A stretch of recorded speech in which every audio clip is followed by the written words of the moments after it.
Imaginez une reine si puissante, si déterminée, qu'elle changea à jamais le cours de l'histoire.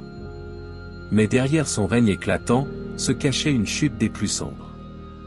Oui, nous parlons de Jézabel, une figure qui fascine et terrifie à la fois. Vous pensez connaître son histoire? Attendez de découvrir les secrets cachés et les vérités choquantes qui l'entourent. Pourquoi une femme aussi influente a-t-elle fini dans une telle tragédie? Et surtout, quelles leçons pouvons-nous tirer de son destin?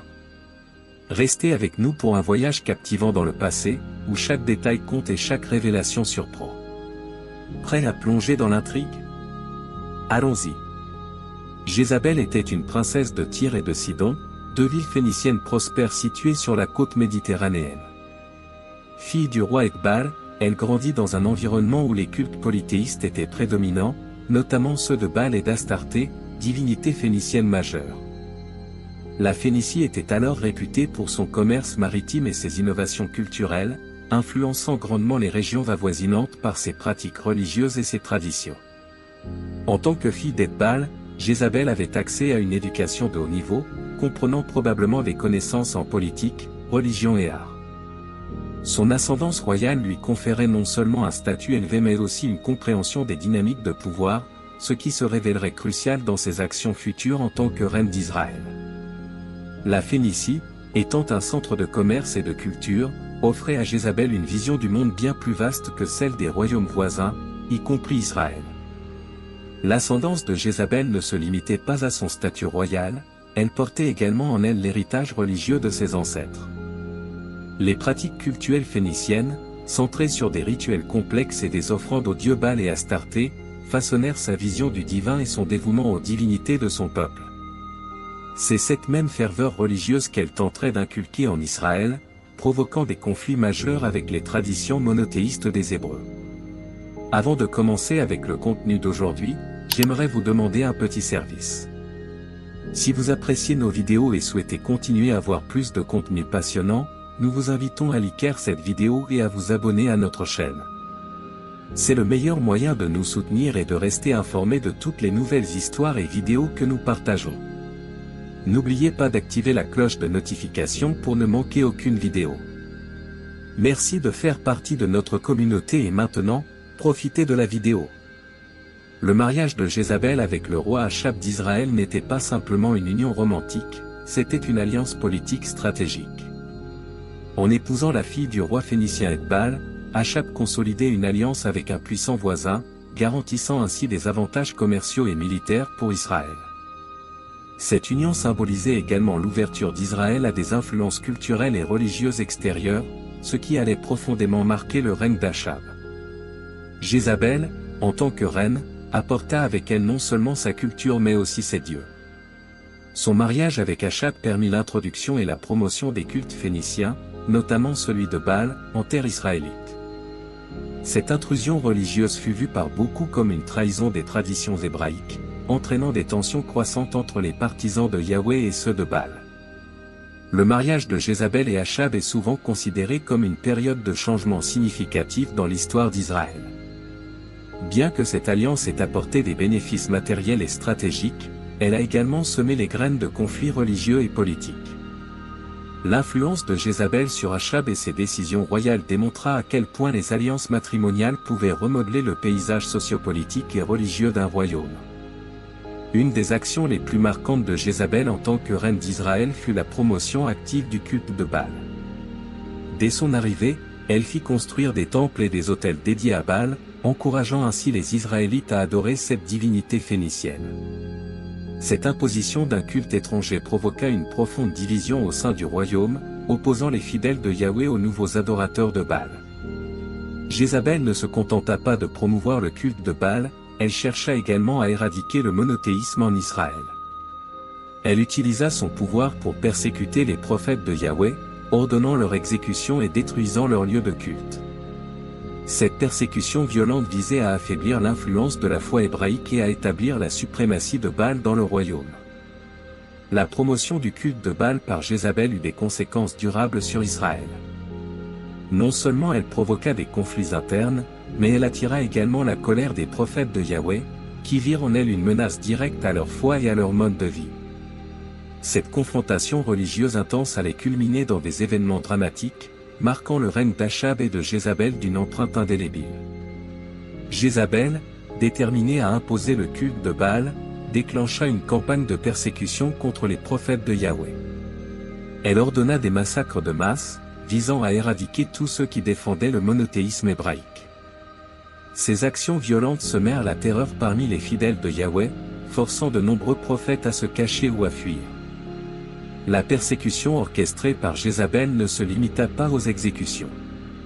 Elle chercha également à détruire les symboles et les lieux de culte de Yahweh, espérant ainsi effacer toute trace de cette foi du royaume.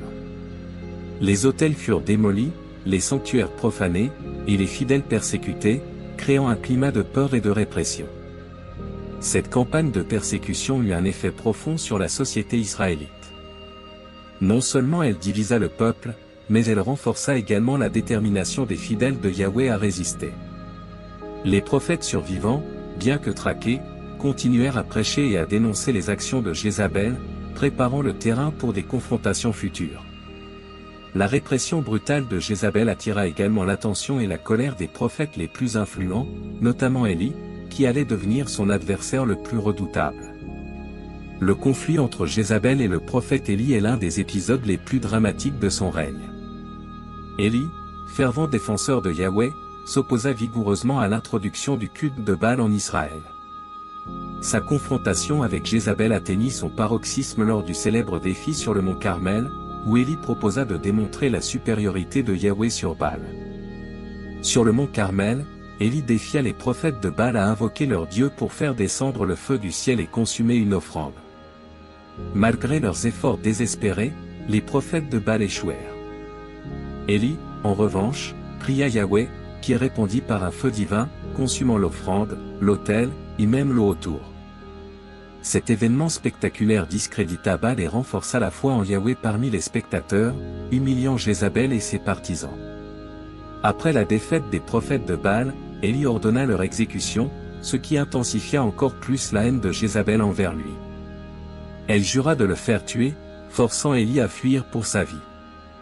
Leur conflit symbolisa la lutte entre le monothéisme hébraïque et le polythéisme phénicien, et marqua un tournant dans la résistance contre l'influence de Jézabel en Israël. L'un des actes les plus infâmes de Jézabel fut son implication dans l'affaire de la vigne de Naboth. Naboth, un homme pieux et respecté, possédait une vigne proche du palais du roi Achab. Désireux de posséder cette vigne pour en faire un jardin potager, Achab proposa à Naboth un échange de terre ou de l'argent. Cependant, Naboth refusa, invoquant la loi mosaïque qui interdisait la vente de l'héritage familial. Frustré par ce refus, Achab se lamenta auprès de Jézabel, qui prit alors les choses en main. Elle rédigea des lettres au nom d'Achab, ordonnant aux autorités locales de faussement accuser Naboth de blasphème contre Dieu et le roi. Ces accusations fallacieuses conduisirent à la condamnation et à l'exécution de Naboth par lapidation. Une fois Naboth éliminé, Jézabel informa Achab qu'il pouvait désormais s'emparer de la vigne sans opposition. Cette action démontra non seulement la cruauté et la manipulation de Jézabel, mais aussi son mépris pour les lois et les traditions d'Israël. Le meurtre de Naboth et l'usurpation de sa terre provoquèrent l'indignation des prophètes et du peuple, renforçant l'image de Jézabel comme une reine tyrannique et impitoyable. L'influence de Jézabel sur le roi Achab fut profonde et pernicieuse. En tant que reine, elle ne se contenta pas de promouvoir ses propres croyances religieuses, elle influença également les décisions politiques et sociales de son mari.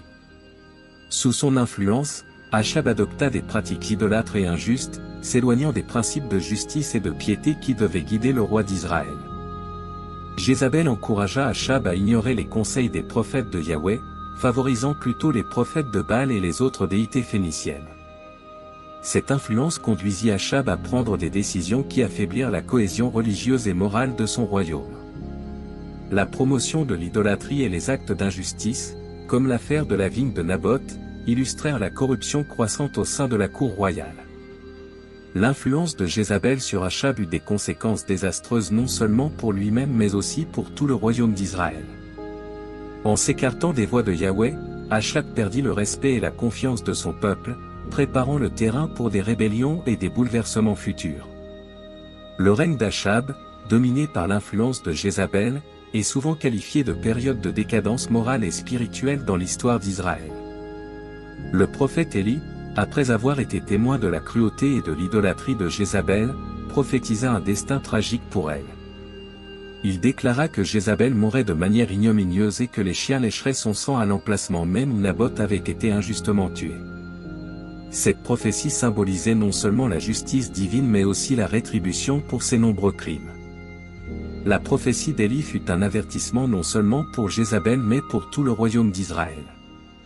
Elle soulignait que les actes de cruauté, d'injustice et d'idolâtrie ne resteraient pas impunis. La prophétie de la mort de Jézabel devint un rappel constant de la colère divine qui s'abattrait sur ceux qui s'écartaient des voies de Yahweh. La prophétie d'Élie sur la fin de Jézabel eut également un effet psychologique sur le peuple et les partisans de Jézabel. Elle instilla la peur et la suspicion, sapant l'autorité de Jézabel et de sa cour.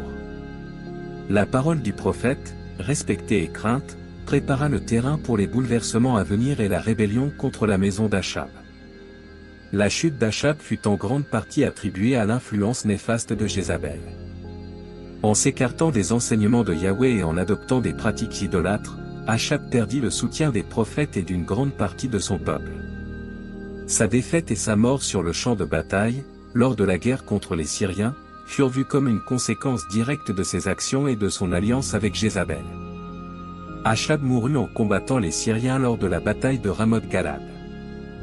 Bien qu'il ait tenté de se déguiser pour échapper à la mort, il fut touché par une flèche et succomba à ses blessures. Sa mort marqua le début de la fin pour la maison d'Achab, ouvrant la voie à la rébellion et au changement dynastique. La mort d'Achab ne signala pas seulement la fin de son règne, mais aussi le commencement de la rétribution divine prophétisée par Élie. La chute d'Achab fut un exemple poignant des conséquences de l'idolâtrie et de l'injustice, renforçant la croyance en la justice divine parmi le peuple d'Israël. La révolte de Jéhu fut un tournant décisif dans l'histoire d'Israël. Jéhu, un commandant de l'armée israélite, fut oint par un des prophètes pour renverser la maison d'Achab et mettre fin à l'influence de Jézabel. Fort de cette mission divine, Jéhu mena une rébellion contre la dynastie régnante, commençant par l'assassinat de Joram, le fils d'Achab. Jéhu se dirigea ensuite vers Jéril, où Jézabel résidait. Conscient de la prophétie de la fin tragique de Jézabel, Jéhu était déterminé à accomplir cette prédiction. Il ordonna à ses partisans de jeter Jézabel par la fenêtre du palais, ce qu'ils firent sans hésitation. Jézabel tomba et mourut, et son corps fut piétiné par les chevaux de Jéhu.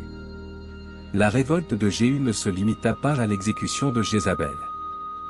Il poursuivit également les autres membres de la maison d'Achab et les fidèles de Baal, cherchant à purger Israël de l'idolâtrie et de l'injustice. Son règne, bien que marqué par la violence, fut vu comme une tentative de restaurer la foi et la justice en Israël, conformément aux prophéties de Yahweh. La mort de Jézabel fut aussi dramatique que prophétisée. Après avoir été jetée par la fenêtre par ses propres serviteurs sur l'ordre de Jéhu, elle tomba à sa mort et son corps fut piétiné par les chevaux. Lorsque Jéhu entra dans le palais et ordonna qu'elle soit enterrée, les serviteurs ne trouvèrent que son crâne, ses pieds et les paumes de ses mains, car les chiens avaient dévoré le reste de son corps. Cet acte macabre accomplit la prophétie d'Élie avec une précision terrifiante. La mort de Jézabel, dans des circonstances si dégradantes, symbolisa la justice divine et la rétribution pour ses actes d'idolâtrie, de cruauté et d'injustice. Elle devint un exemple de la manière dont Yahweh punit les transgressions graves, renforçant la foi des Israélites dans la justice divine. La mort de Jézabel et la dévoration de son corps par les chiens furent également un rappel brutal de l'instabilité et de la violence qui pouvaient accompagner les changements dynastiques dans l'ancien Israël. Sa fin ignominieuse servit de mise en garde pour les futurs dirigeants, soulignant l'importance de suivre les voies de Yahweh et de gouverner avec justice et piété. La prophétie d'Élie concernant la mort de Jézabel fut accomplie dans les moindres détails, consolidant la réputation d'Élie en tant que prophète véritable de Yahweh et renforçant la foi du peuple en la justice divine.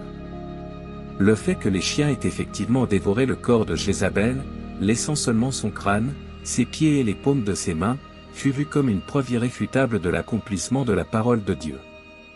Ce moment de justice divine devint une partie intégrante de la tradition et de la mémoire collective d'Israël. Il servit de rappel constant des conséquences de l'idolâtrie et de l'injustice, et de l'importance de rester fidèle à Yahweh. L'accomplissement de la prophétie fut également un encouragement pour les fidèles de Yahweh, qui virent en cela un signe que leur Dieu était puissant et juste. Et maintenant, chers spectateurs, après avoir exploré l'histoire fascinante de Jézabel et son tragique destin, nous en sommes à un point crucial de notre réflexion. Vous vous demandez peut-être, quelles leçons pouvons-nous tirer de la vie de cette reine controversée? Peut-être que son histoire suscite en nous des questions profondes sur le pouvoir, l'ambition et les conséquences de nos choix. Imaginez-vous à la place de Jézabel, avec toute cette influence entre vos mains. Auriez-vous agi différemment? Comment résister aux tentations du pouvoir et rester fidèle à ses valeurs? Pensez un instant. Ces questions ne sont pas seulement historiques, elles sont aussi profondément humaines et actuelles. Et si nous prenions un moment pour réfléchir à l'impact de nos propres actions? Chaque décision que nous prenons, chaque mot que nous prononçons, a le potentiel de changer le cours de notre vie et celle des autres. Peut-être que l'histoire de Jézabel est un rappel puissant de la nécessité de la sagesse, de l'humilité et de l'intégrité. En parlant d'intégrité, avez-vous déjà entendu parler d'autres personnages bibliques qui ont fait face à des dilemmes moraux similaires? Quels étaient leurs choix et quelles en ont été les conséquences? Vous seriez surpris de voir combien ces histoires anciennes peuvent résonner avec nos vies modernes. Et si nous plongions plus profondément dans ces récits sacrés pour découvrir les trésors cachés de sagesse et d'inspiration qu'ils renferment? Il y a tant à apprendre, tant à explorer. Et qui sait, peut-être que la prochaine histoire que nous découvrirons ensemble changera votre perspective de manière inattendue. Alors, chers amis, quelles autres figures bibliques aimeriez-vous explorer ensemble? Quelle histoire pensez-vous contient des leçons précieuses pour notre temps? Partagez vos pensées et vos suggestions dans les commentaires ci-dessous. Nous sommes impatients de lire vos idées et de continuer ce voyage captivant avec vous. Et surtout, n'oubliez pas de vous abonner à Récits Sacrés pour ne manquer aucune des histoires bibliques émouvantes que nous avons en réserve pour vous. Ensemble, plongeons dans ces récits antiques et découvrons les enseignements intemporels qu'ils ont à offrir. À très bientôt pour une nouvelle aventure sacrée.